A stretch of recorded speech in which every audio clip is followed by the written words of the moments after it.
saksi sebuah kenangan manis untuk mereka. Yes, apakah Sang Raja Langit akan bangkit dan menuju ke game yang ketujuh? Ataukah Raja dari segala raja bangkit dari kuburnya? So Jakarta International Velodrome, mana tepuk tangannya? Wow.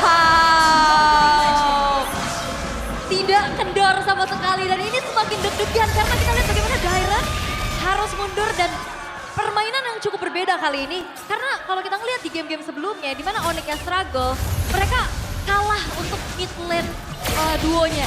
Dan sekarang Keyboy jauh bermain agresif bersama dengan ada Sans yang mau coba untuk di-enable Flicker. Oh my god, Flicker for defensive Keyboy. Pattern yang sama di beberapa game terakhir. Ya. Flicker Keyboy early, trigger membuat Onyx gak punya daya juang untuk turtle. Ya, itu dia. Tapi masalahnya tentunya dari Onyx juga mereka nggak mau kalah lagi untuk segi head to headnya. Clear cepat mungkin ada jawaban, tapi kita tahu bagaimana Baxia ini jadi perkara dari tadi. Ya, rotasinya cepet banget Susujin. Tadi dia cuma glinding. Ya. Flicker ke trigger, Bener mahal. banget. Tapi satu hal yang gue suka dari Kairi adalah dia tahu Alpha Jungle ini bisa nutup early pressure dari Susujin. Gak masalah sekuat apapun Baxia tersebut bisa ditutup. Tapi nampaknya untuk Xavero itu belum tentu bisa bertahan. Dengan adanya vision yang cukup jelas untuk pemain dari tim RRQ dan bottom lane bakal coba dimakan oleh tim Tonic. Kairi standby, damage masih belum cukup. Karena Xavero udah terkena damage dengan sangat banyak. Poking yang tidak ada partnernya. Alright, hanya mengusir mundur saja ya, biar Xavero-nya juga nggak menerima gangguan yang terlalu banyak. Tapi ini adalah angin segar sekali untuk RRQ. Early game bisa mereka tahan dengan adanya, kita tahu bagaimana potensi clear antara Chow dan juga Farsa. Ini cepat banget, rotasi juga bisa cepat banget. Tapi Betul. semenjak flicker pertama tadi ke trigger, itu ketutup rotasinya. Itu yang paling mahal dan Keyboy di sini nggak boleh masuk lebih dalam lagi. Jangan lupakan memang Valentina punya burst damage ya di arah mid game. Tapi early, lihat bakal coba dipaksa Sans. Masih berada di level 3. Dan itu dia, Angkara Sans, Lionel Sans. Oke, men-trigger juga dari Wings by Wings, tapi dia belum punya Emir Attack, tapi Keyboy. Oke, nampaknya Flicker Tony keluarkan Alito find the blow. Terus karena Lutfi berhasil menangkap Tyrant, tapi tidak cukup untuk range melakukan covering up terhadap Lutfi. Membuat Lutfi harus turun dari gendongannya. Sans berada di level 4, target utamanya bakal coba ditumbang. One last hit, Sans hampir ter-take down, tapi the power of retribution akan coba didapatkan Sonsoje dan implode out of nowhere. Menutup Kairi di backline sana. Gak bisa melakukan cover, Sans harus pulang. Dan bahkan Tyrant kali ini men-zoning out Luffy. Gak ada yang bisa melakukan covering up terhadap Kairi. Oh, RRQ mereka berhasil untuk mendapatkan keuntungan yang berlimpah ganda. Turtle didapatkan, sang jangla dari Onyx berhasil untuk ditumbangkan juga. Sebuah hal yang begitu baik untuk mereka untuk mendekati lagi gelar juara di season ini. Karena kalau melihat dari Onyx mereka udah lumayan kepotong apa yang ingin mereka lakukan. Terutama rotasi cepat yang diharapkan dari duo mid lane-nya. Ini lagi-lagi terlihat terdisable. Disable banget. Dan bahkan kalau melihat ke arah Xavero di arah bottom lane, dia satu harapan untuk Onyx bisa bermain di arah mid to the late game. Tapi jangan lupakan, dengan adanya 1-1, beberapa kali kita melihat 1-1 di MPL Indonesia bisa selesai dengan sangat cepat dengan burst-burst power yang dimiliki dari musuhnya. Oke, tapi untuk sekarang juga kita melihat bagaimana sebenarnya hanya ada Farsa dan juga Chow ya yang paling banyak memang sering digunakan sama Onyx. Beda sama RRQ juga, mereka punya Toy. Oh, tabrakan. Xavero bakal coba dipukul mundur ke arah belakang. Dia soft flower trigger, sabar banget. Xavero tidak mau terlalu terburu-buru. Tapi kalau ngomongin Carol laning, kita melihat 3 laning yang tidak terlalu baik dari tim Onyx. Full pressure di 3 laning yang berbeda, Wul. Alright. Penguasaan dari segi vision dan rotasi juga sekarang lagi dikuasai oleh RRQ. Modal Hunter Strike untuk Toy. Ini udah enak banget untuk bisa join the fight nantinya 1 lawan 2 level 6 sekarang. Oh, di poking Keyboy-nya supaya trigger flicker yang dikeluarkan. Tapi Sosujin menuju ke arah belakang. Flanking Gaming Idol ke sana. Pada esek dikeluarkan. Menuju ke arah seorang Xavero. Tidak bisa ditumbangkan. Nampaknya Xavero ter-take down. Meanwhile Race bakal coba dimakan oleh seorang Kairi. Pertukaran yang cukup adil. Tapi nampaknya Keyboy tidak bisa meninggalkan Sosujin seorang diri. Dan duel striker yang on point. Membuat Sosujin ter-take down. Following up damage kali ini. Dan cover terhadap para pasukan dari tim Onyx. Xavero lebih tepatnya membawa Onyx mendapatkan keuntungan. Ya, sandwich yang ingin dilakukan memang Xavero-nya tumbang terkena dengan feeder strike. Tapi ternyata Onyx mencari angle yang lain yaitu mengejar ke arah range-nya. Membuat dari Susujin juga gak selamat dan Turtle yang kedua sudah bisa didapatkan oleh Onyx dan ini akan mengejar lagi tertinggal tapi Nampaknya implosion telah dikeluarkan. Satu harta tata dan Sonata gak berhasil berhasil. Dan my god, Xavero still survive in the jungle. Duel Dragon berhasil menyelamatkan Riz. Tapi nampaknya Duel Dragon dari Riz mengoplay Keyboy. Membuat dirinya selamat. Para pasukan dari tim Onyx. Tiltingkan dari Keyboy. Gak boleh masuk lebih dalam. Dan Keyboy, what happened? What are you doing, Keyboy? Nafsu membunuhmu memang hampir selamat, tapi the outplay dari Rin mengcopy ke arah The Way of the Dragon. Bukan cuma sekedar membuat dirinya selamat, tapi bawa pulang Keyboy sebagai poin eliminasi. Dan bahkan Keyboy harus tenang. Dia nggak boleh nge-chill. Dia nggak boleh bermain terburu-buru. Dan bahkan kalau bisa kita lihat, anchor dari permainan Onyx ini ada di Keyboy. Benar, itu dia.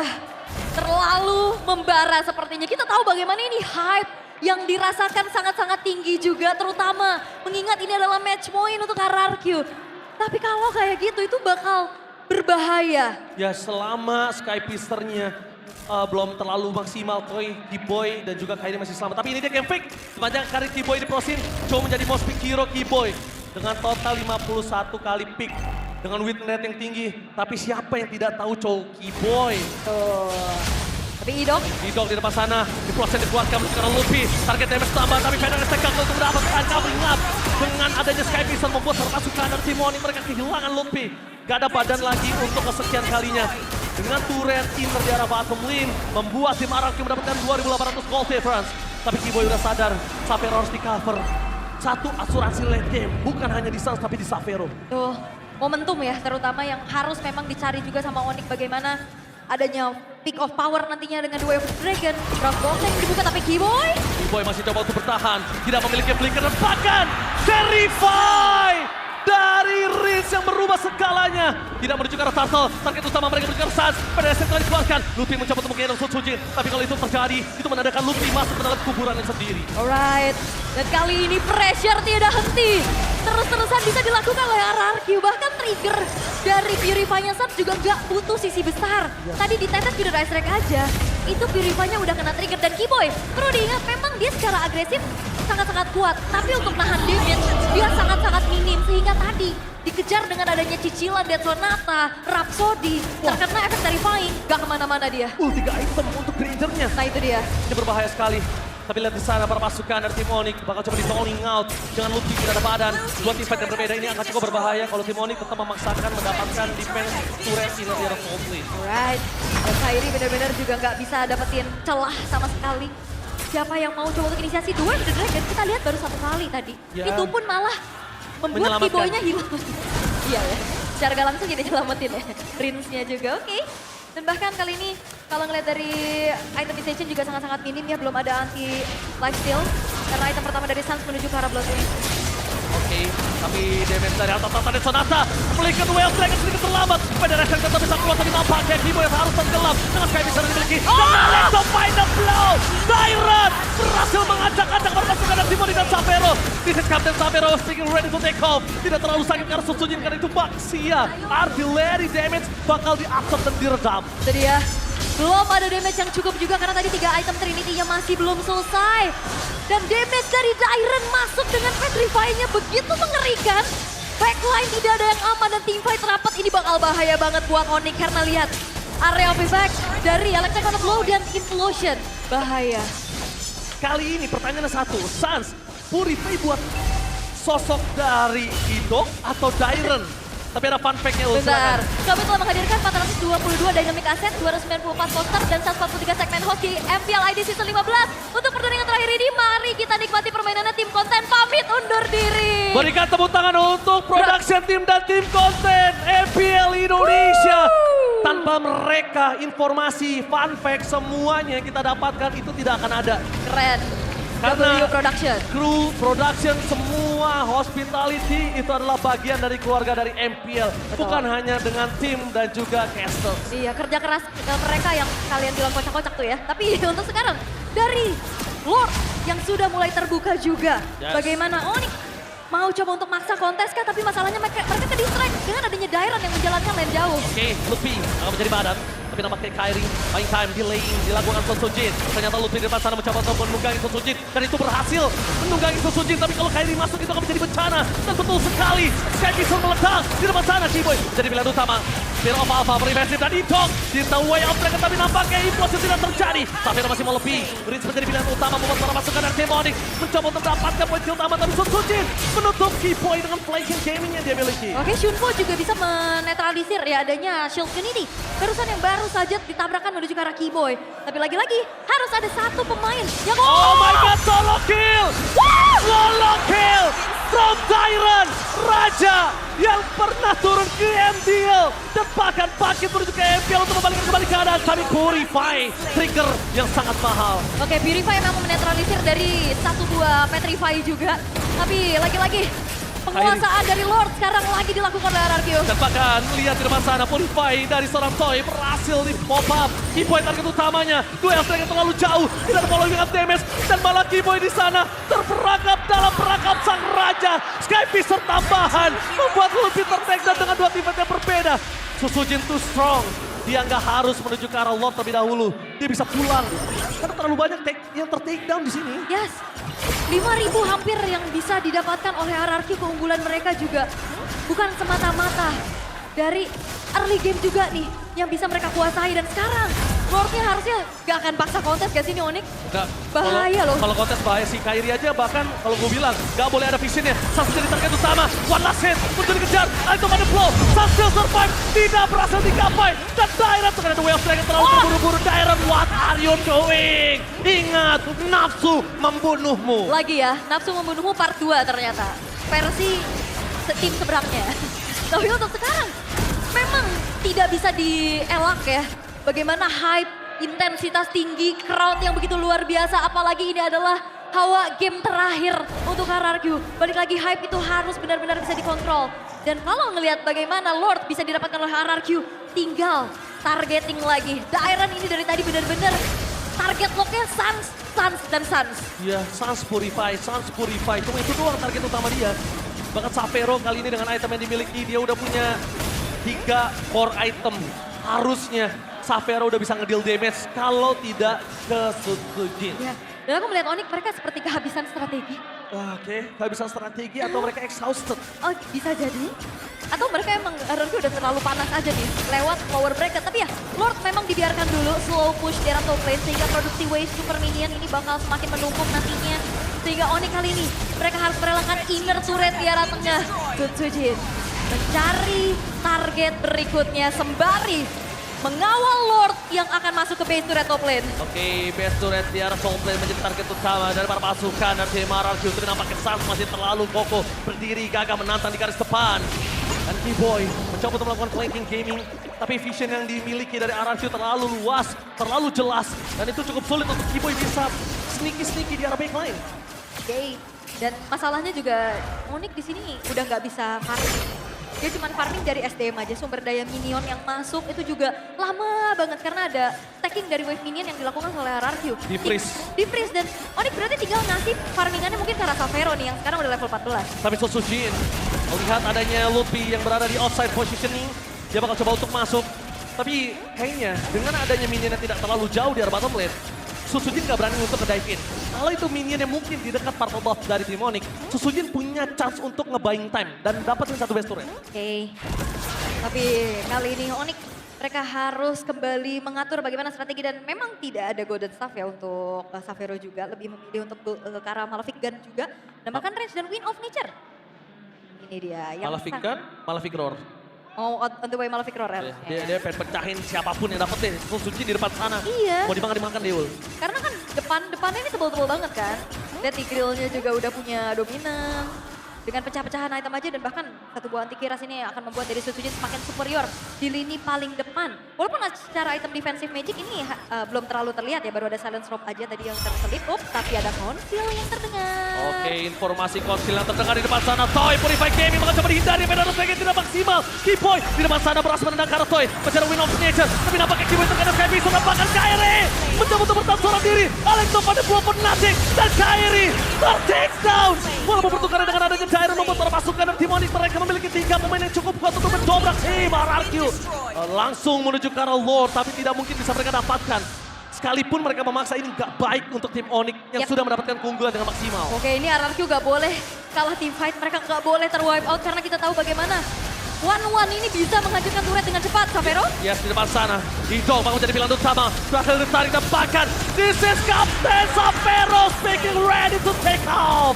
Berhasil mendapatkan Idol menjadi pilihan utama. Lutfi too strong. Menahan damage yang diberikan oleh seorang Toy. Tapi membuat para pasukan dari tim Onyx dengan buying time. Dan Xavero memilih untuk poking terlebih dahulu. Lihat Xavero terlalu perkasa itu dia. Malefican, Maleficron. Tapi Rinja is coming dan hilang. Not so Sujin for this time. Flicker defensif dan Onyx bangkit. Dengan adanya 7 dan 5.000 gold difference tadi. Satu movement yang mengerikan, Rins juga harus mundur. Merelakan Lord itu adalah sebuah opsi terbaik untuk RRQ dan Onyx. Mereka menolak tunduk dan akhirnya mereka punya momentum untuk setidaknya menyeimbangkan keadaan. Yes, benar. Dan bahkan kalau bisa kita lihat di sana, tadi satu misplay yang dimiliki dari Toy adalah dia open vision. Dia tershow. Dia lagi diam di depan umumnya. Walaupun memang selamat ya, tadi hampir ya dia bisa mundur juga. Tapi targeting juga yang akhirnya bisa dilakukan oleh Onyx. Di saat Rins ya tadi kepegang sama Kairi. Dan juga ada Kibo yang ngejar ke arah Toy-nya. Tapi sekarang Lord yang in hands akan coba dikawal oleh Onyx melalui arah atas. Oke, Rins memiliki ke arah Feather Strike. Target utama mereka menuju ke arah player minion dan Lord juga. Tapi lihat Xavero tidak boleh tumbang. Kalau Xavero tumbang ini menandakan para pasukan tim RRQ mereka akan menabrak dengan siapapun yang ada di garis depan. Lord diselesaikan dengan cepat. Super minion akan terus muncul untuk top lane mereka dengan anbunya. Dengan anbunya benar. Oke, tapi memang ini Lord yang muncul nantinya ini berseberangan juga dengan adanya satu base turret yang sudah hancur dari RRQ. Jadi bakal menjadi PR nantinya Dairon. Bagaimana caranya dia bisa memanage timing untuk bisa menjadi satu sosok yang memegang lane jauh. Dan satu sosok juga yang bisa dive in ke arah belakang. Karena sekarang tempo lagi dipegang sama Onyx di Tapi belakang. Lutfi terlalu jauh sih. Kalau dia mendapatkan susunan itu dia terlalu jauh. Tidak bisa terlalu memaksakan kanan. Feather Strike imitasi membuat satu mundur ke arah belakang. Tapi dengan adanya Xavero yang bisa terbang. Target utama Petrified. Dan Dose Flower. Dan itu dia. Hidok dengan implosionnya. Terus jalan ke arah Lutfi. Tapi Xavero masih coba bertahan. Dengan tidak ada Idol di depan sana, mereka tidak memiliki badan. Xavero berhasil men-take down Idol. Itu dia. Karena Xavero dia punya Dose Flower. Walaupun memang cooldown 20 detik, tapi itu akan jauh lebih efektif dibanding Purify. Jauh. Sehingga adanya sisi-sisi power yang tadi dilakukan oleh RRQ, ini bisa dinetralisir dengan begitu baik. Bermain basic attack, gak perlu melulu tentang ada crossbow of tank. Yes, betul sekali. Tapi dengan Rins belum mendapatkan cover terhadap Sun. Itu dia imitasi yang berasal di Kobe. Membuat para pasukan dari tim Onyx. Mereka harus lebih waspada dan hati-hati. Selama Rins gak punya Feather Strike, Xavero is okay, no problem. Dia bisa maju-maju ke depan. Tapi selama itu terjadi, para pasukan dari tim RRQ juga tidak boleh tertrigger Feather Strike-nya. Oke, tenang lagi. Sebuah keunggulan yang tadi dibangun oleh RRQ sampai menuju ke angka 5.000 gold. Ini sekarang sudah mulai disalin karena Lord Evil sesaat lagi akan muncul. Lane jauh ini harus dikontrol juga oleh RRQ. Sementara jangan lupakan Kiboy, dia bisa menarik siapapun terutama Susujin. Ini bakal bisa dipegangin antara Kiboy ataupun Lutfi, tinggal gimana caranya mereka mau bagi job desk-nya. Ya, Lutfi sih enak banget ya kalau dapetin Susujin, kalau bisa kita katakan Lutfi enak banget. Pertama tidak ada immortality, memang dia punya Wither Crown. Tapi sekarang pertanyaan yang sangat mahal adalah Dairon bisa nggak nge-flank ke arah belakang? Oke, itu dia ya PR-nya ya. Flanking atau dari samping juga bisa. Biasanya kalau misalkan dari lane atas kan, dia cari lagi dari jungle-jungle milik dari Onyx-nya. Tapi untuk sekarang, Lord masih coba untuk di-case dulu, ditarik ulur dulu, sembari mencari informasi dari kedua belah tim. Dan Toy mencoba untuk memberikan sedikit spam dari satu buah Death Sonata. Delay yang dilakukan Kairi bakal membuat para pasukan tim Onyx memiliki vision yang lebih jelas. Xavero berada di garis depan sana. Pada SC tapi Idol mencoba untuk melakukan flanking. Tapi ternyata langsung ada sisi Susujin yang digendong. Dengan pasukan para pasukan Onyx memilih mundur ke arah belakang. Dan bahkan pada SC imitasi tidak terlalu berarti. Winter Crown berhasil membuat Susujin selamat. Tapi Idol dengan implosionnya membuat Lutfi ter-takedown. Pertukaran kali ini masih ada immortality. Tidak bisa berbuat banyak. Rins flicker pun defensif. Tapi this is Captain Xavero speaking. Ready to take off. Berhasil mendapatkan, tapi Wind of Nature berada di tangan. Triple kill, looking for Maniac. Dan bahkan ini dia, Xavero, the rookie monster from Onyx menolak pulang dan game 7 is real. Sampai